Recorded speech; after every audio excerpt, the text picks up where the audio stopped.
Pandian store சீரியல்ல அடுத்து வர எபிசோட்ல நம்ம ராஜுவும் கதிரும் இருந்துட்டு ஒரு ரெஸ்டாரண்ட்ல தங்கிட்டு இருக்காங்க. அதுக்கு அடுத்ததா பார்த்தீங்கன்னா, சரி கதிர் நான் போயிட்டு உள்ள ஃப்ரெஷ் அப் ஆயிட்டு வரேன் அப்படின்னு சொல்லிட்டு ராஜு இருந்துட்டு அங்கேருந்து கிளம்பிட்டு ரொம்பவே அழகா நிற்கிறாங்க.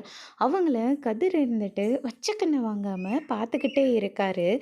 அதுக்கு அடுத்தது பார்த்தீங்கன்னா, அவங்களோட லிப்ஸு, அதுக்கு அடுத்ததா கண்கள், இது எல்லாத்தையுமே கதிர் அப்படியே ரசித்து பார்த்துக்கிட்டு இருக்காரு. அதுக்கு அடுத்ததாக ராஜு இருந்துட்டு காஃபி வந்துடுச்சு வாங்க குடிக்கலாம் அப்படின்னு சொல்லிட்டு கதிரை கூப்பிட்றாங்க. ராஜி தெரியாதத்தனமாக காஃபியை அவங்க மேலே கொட்டிக்கிறாங்க.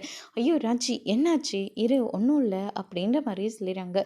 இரு இரு நான் பார்க்குறேன் அப்படின்னு சொல்லிட்டு நம்ம கதிர் தான் ராஜியை நல்லபடியாக பார்த்துக்கிட்டு இருக்காரு. அதுக்கு அடுத்ததாக பார்த்தீங்கன்னா ராஜியோட கையை பிடிச்சு ஏய் எங்கே போகிற அப்படின்னு சொல்லிட்டு அவங்களுக்குள்ள பயங்கரமாக ஒரு க்யூட்டான ரொமான்ஸ் போயிட்டுருக்கு. ராஜி இருந்துட்டு கதிர் அப்படியெல்லாம் நடந்துக்கிறத பார்த்த உடனே பயங்கரமாக ஷாக் ஆகுறாங்க. அதுக்கடுத்து தான் அவங்களும் ரொம்பவே சந்தோஷப்படுறாங்க. அதோடு இன்னைக்கான பிரம்ம முடிச்சிருக்காங்க. இனி பாண்டியன் ஸ்டோரில் அடுத்தடுத்து என்னெல்லாம் நடக்க போகுதுன்றதை வெயிட் பண்ணி பார்க்கலாம். தேங்க்யூ.